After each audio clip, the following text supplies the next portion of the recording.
abrazos. Y como vos decías, aportan seguridad, provocan placer cada vez que abrazamos a alguien o nos abrazan. Nuestro cerebro segrega dos sustancias, dopamina y serotonina.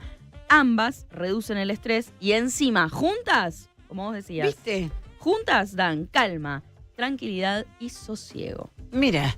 Depende igual quién te abrace, ¿no? Porque Bueno, sí, claro. abrazas Se jugas, supone que medio claro. Los abrazos lindos. cubre nuestras necesidades afectivas. No, este dato, El Pablo, que dato. me diste es hermoso. El dato. ¿Sabes? Hay un número de abrazos que necesita un ser humano diariamente para sentirse plenamente querido. Yo esto no lo Mínimo sabía. 5, ¿no? Digo, te digo por No, decir. más. ¿Cuántos? 14. No, ¿quién tiene 14 abrazos por día? Yo creo que llego por mi nene que me abraza todo el tiempo, pero el que no tiene un pibe cariñoso, olvídate. No hay marido ni novio que te abrace 14 veces por día. Lo firmo yo, que cualquiera que esté en lo contrario que mande mensajes y lo diga. ¿La oposición y el oficialismo se abrazarán? Es una buena pregunta. 14 veces ni hablar, nunca.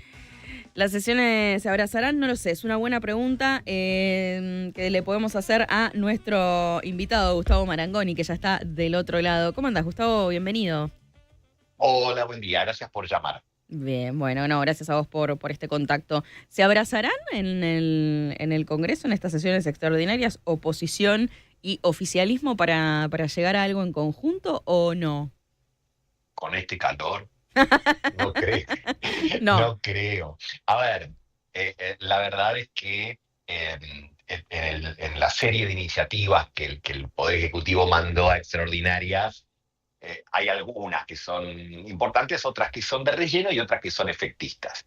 Yo creo que el gobierno aspira, obviamente, como la más importante, es a la eliminación o la suspensión de la PASO. Y ahí pueda tener alguna posibilidad, porque parece que a Unión por la Patria, a Cristina en particular, no le desagradaría que las PASO este año, al menos este año, no entren en vigencia. Se verá, pero uno diría que ahí hay más probabilidades. Sí. En ficha limpia uno diría que las probabilidades son de pocas a nulas casi, no tanto en diputados, pero en senadores se sabe, sobre todo a partir de la conformación de un integrante más del bloque de Unión por la Patria, con la salida de Cuadra, y está muy finito el oficialismo, porque con 34 senadores que responden a Cristina Kirchner necesitaría, hay uno de licencia además de Raical, que es Chaco, con lo cual ahí me parece que el proyecto de ficha limpia está más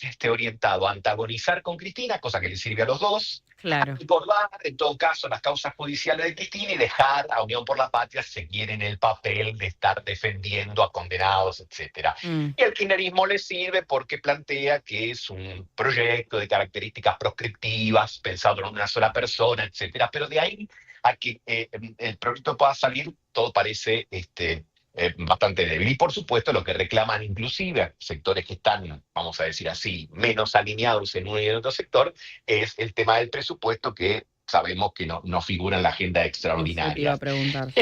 Estamos en época de campaña. Todos están en campaña. Y esto no es una crítica, es simplemente una descripción, porque las democracias se sostienen sobre elecciones y las elecciones se sustentan sobre campañas. Así que no nos podríamos escandalizar porque están en campaña. Y además sabíamos que ya por la conformación del Congreso, por la modificación del Senado que comentábamos, y porque vamos a tener un año donde ya, te diría, termina el verano y arrancamos elecciones todos los meses. De abril en adelante, provinciales, en la ciudad, etcétera, vamos a tener elecciones todos los meses. Así que es muy difícil que todos los movimientos no estén bajo el cálculo de las urnas y, por lo tanto, condicionados a esto. Sobre todo, además, teniendo en cuenta que en un Congreso muy trabado, el oficialismo ya obtuvo el año pasado las dos leyes que quería. Totalmente, Era las más bases importantes. Sí. y RISI. Ya está. Y ahora, gobernando sin presupuesto, la verdad que mucha necesidad no tiene, es más simbólica que operativa. Uno podría decir la Corte, porque bueno, funcionar con 3 puede ser muy difícil, pero convengamos que tampoco, no le estoy restando por supuesto ninguna importancia al Poder Judicial, pero no es que la sociedad está muy ansiosa de ver que la Corte está funcionando con 3 o con 5, porque dicho sea de paso, no parece advertirse demasiado la diferencia de 3, de 5, de 7 o de lo que sea. Claro. Ayer me parece interesante esto que vos mencionás, ¿no? Ayer hablaba en off con un legislador de la provincia de Buenos Aires, ¿no? Y le preguntaba qué es lo que opinaba sobre este tema. Y me decía, mira, para mí, yo siento que en definitiva todo lo que pase en las extraordinarias se va a terminar trabando. Y en definitiva no importa si se traba, porque lo que logra demostrar el gobierno es, uy, mira, los diputados y senadores tuvieron que salir a laburar con la mala imagen que tienen, ¿no? Que son unos vagos, que no laburan, que etcétera, y encima cobran un montón. Si se aprueba algo que les sirve, buenísimo, y si no se aprueba algo, igual los pusieron a trabajar en el verano, ¿no? ¿Hay algo de eso o no? Mucho de eso en el sentido de la imagen y de la narrativa. A ver, desde tiempos inmemoriales la política está vinculada con discursos, con mostrar una cosa y hacer otra, ¿no? Maquiavelo escribía en El Príncipe en 1513 y todos ven al príncipe, pero pocos lo pueden tocar. Claro. Bueno, yo creo que en esta época de la política, lo hemos visto ayer con Trump, etcétera, la época de las declaraciones enormes, de la anabolización de los mensajes en las redes, de creer lo que uno quiere creer independientemente de otras cosas, y después cuando le quitas toda, es como la cerveza, ¿viste? Si la servís toda de golpe, que hace una espuma, que parece que el vaso está lleno, y después cuando decanta, ves que a lo mejor de cerveza quedó menos, mucho menos, ¿no? Y la política actual me parece que se parece bastante a eso. Hay cuestiones que hacen mucha espuma, pero cuando se van, deja poco. Entonces, lo que quedarán son los cruces, los duelos. Antes se decía ideológicos, después se le dijo discursivos, después relatos, ahora narrativas, conceptualización, pero en el fondo estamos hablando de lo mismo, de Claro. palabras, de disputas, y cada uno tratará de llegar a las elecciones en las mejores condiciones posibles, de acuerdo a lo que la coyuntura le permita. Está bien lo que mencionabas también sobre el tema del presupuesto, donde me parece que a cada uno le terminó quedando marcado muy en la superficie lo que es cada uno de los espacios políticos, ¿no? Porque digo, el PRO obviamente salió a quejarse de que no se incorpore esto en el temario y dice, nosotros siempre hay que respetar la institucionalidad. No importa si están los votos o no, no importa si el gobierno puede asegurarse o no el equilibrio fiscal, la institucionalidad indica que hay que tratar el presupuesto. El gobierno, por otro lado, plantea a nosotros equilibrio fiscal o nada, ¿no? O sea, es esto. Y en definitiva, dos espacios que pretenden llegar a una alianza, supuestamente, pero que también con esto terminan incluso con acusaciones cruzadas, mostrando un poco cuál es el camino madre por el cual van o por el cual se rigen, ¿no? Porque digo, hubo acusaciones duras, ¿no? Al gobierno le decían, si vos no metés el presupuesto en el temario, estás siendo casi autoritario, te conviene el movimiento discrecional de los fondos. Es que más que le conviene, es la única alternativa que tiene.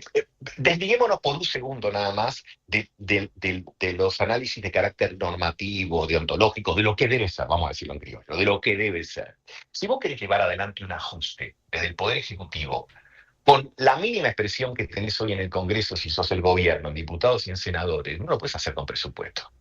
¿Desde Claro. cuándo un ajuste se consensúa? Dice, bueno, muchachos, vamos a bajar, no sé, 3 puntos de PBI, vamos a cortar esto, vamos a cortar la otra. A ver quiénes me acompañan de la oposición levantando la mano. Y ninguno.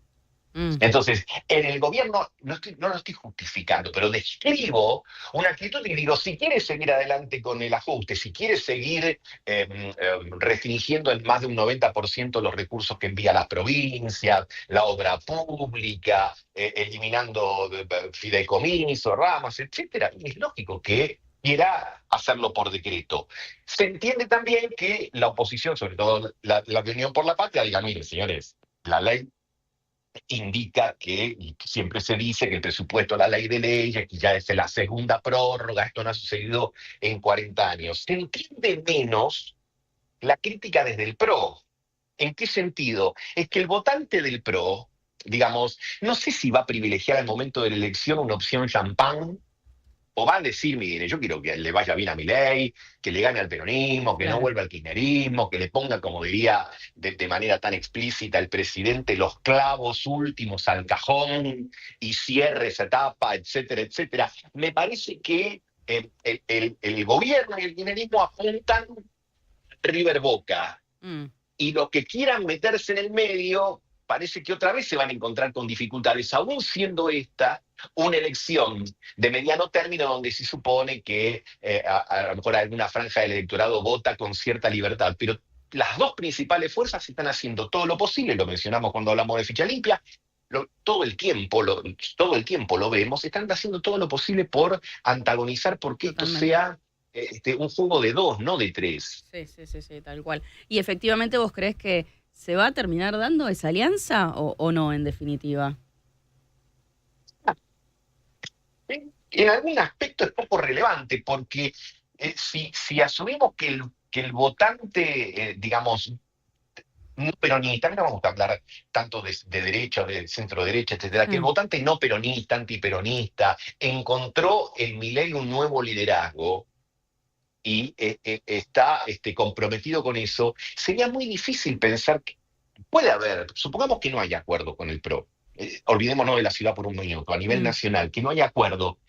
Bueno, puede haber una franja muy pequeña que diga, no, esto no es realmente perfecto porque tal cosa y tal otra, que es lo mismo que le pasó al progresismo en la época del kirchnerismo. Había un sector del progresismo que decía, no, pero Néstor Kirchner no es un auténtico progresista, ni tampoco Cristina, porque en los 70 no estuvieron, porque tal cosa, y al grueso de los que pensaban así decía, bueno, pero ahora está haciendo lo que más o menos nosotros queremos. Claro. Entonces, a los votantes del PRO y a buena parte del radicalismo, lo que les interesa es que en líneas generales el gobierno está orientado en eso y sobre todo, lo más importante, es que mide bien. Porque si no midiera bien, Totalmente. esos matices no serían lo que son ahora, serían más relevantes pero mientras mida alrededor del 50%, a ver, la política acerca a los ganadores y aleja a los perdedores. Por algo, no sé, Kravitz, Juez, Diego Valenzuela, etcétera, dicen, y Claro. en el fondo, más allá de que las almas bellas se desgarren la vestidura, lo cierto es que la política opera de esa manera. Si vos estás más o menos dentro de un universo de sentido y hay un referente al que le está yendo bien, decís, bueno, muchachos, vamos para ahí, porque además cada uno tiene sus urgencias como gobernador, intendente o los diputados o legisladores que quieran reelegir y dicen, ¿dónde tengo más probabilidades? ¿Ahí o en el purismo de mi grupo de amigos? Totalmente. Te hago la última. Empezaron ya las sesiones extraordinarias y obviamente vamos a volver a ver en el foco central a una persona que viene teniendo rispideces con el gobierno. Estoy hablando de Victoria Villarroel. Leía estos días una nota tuya muy interesante donde nombrabas cómo los vicepresidentes que pasaron sin pena ni gloria son los que no tuvieron peleas con sus presidentes, ¿no? Es como que la política Exacto. castiga cuando no hay La quilombo, falta de vamos a ambición. decirlo. Vamos a decirlo Bueno, para lisa y decirlo de una manera llanamente. ¿Por qué coloquial, es sí, esto? claro. ¿No? ¿Qué iba a pasar en estas sesiones extraordinarias con Victoria Villarroel? A ver, sacando el caso de Cristina Kirchner, que fue la única vicepresidente que manejó el Senado, nunca las leyes las cocina un vicepresidente, la cocina el jefe de la bancada oficialista claro. con los otros jefes de bancada. Cristina fue la excepción, pero Cristina tenía poder propio, todo fue una excepción en el gobierno de Alberto Fernández y Cristina. Pero Claro. vos, cuando querés sacar una ley en el Senado, vas y hablás con los jefes de bloque y te sentás ahí. Entonces, Totalmente. que Villarroel tenga, y ya teniendo en cuenta que la Libertad Avanza tiene 6 senadores, bueno, mucho menos. Lo que sucede con Villarroel es que ahí hubo como un pecado original, un poco yo lo decía en esa nota, ¿no? Públicamente el presidente le había prometido el manejo de 2 ministerios, seguridad y defensa, en virtud de la imagen que en esas áreas transmite la vicepresidenta, y cuando llegó a la realidad de tener que asumir como presidente, creo que en lo que más sorprende a Milei, que es en su concepción política, llegó a una conclusión que es lógica. Un presidente no puede dejar que un vicepresidente tenga áreas que le respondan a él. Porque además es un país de poder ejecutivo unipersonal. Totalmente. ¿Te imaginas un ministro o una ministra que lo llame el presidente y diga, no, yo respondo a la vice que me dio... Funciona de esa manera. Ahora, por supuesto que la vicepresidenta tendrá todo el derecho del mundo a sentirse defraudada en la palabra, pero generalmente los políticos, para decirlo en el lenguaje de Frank Underwood, el protagonista de House of Cards, Sí. no mienten, viven redeterminando los parámetros de sus promesas. Totalmente. Que es lo que hace permanentemente Javier Milei. Claro. Gustavo, interesantísimo, siempre charlar con vos. Te agradecemos mucho por el contacto, te mandamos un gran abrazo. Hoy es el día del abrazo, así que te Hoy despedimos es el con un día, bueno, abrazo. 14 no, uno está bien, ya está. Ya tengo mi 14, abrazo te del venía día. escuchando. Ya está. Si venías escuchando, entonces seguro coincidís con Vanina y conmigo porque te conozco. Vos también le darías un abrazo a Marcelo Gallardo. Pero hoy a la noche voy, ¡Ay, muy un bien! gran abrazo a Marcelo Gallardo. Ay, y a todo nosotros el equipo, seguimos por sumando supuesto. termos a esta mesa. ¿Te Ah. les parece? Qué cosa. Un abrazo enorme. Otro para ustedes, chao, chao. Así pasaba Gustavo Marangoni, analista político, como verán, también de River, ¿viste? ¿Qué decirte?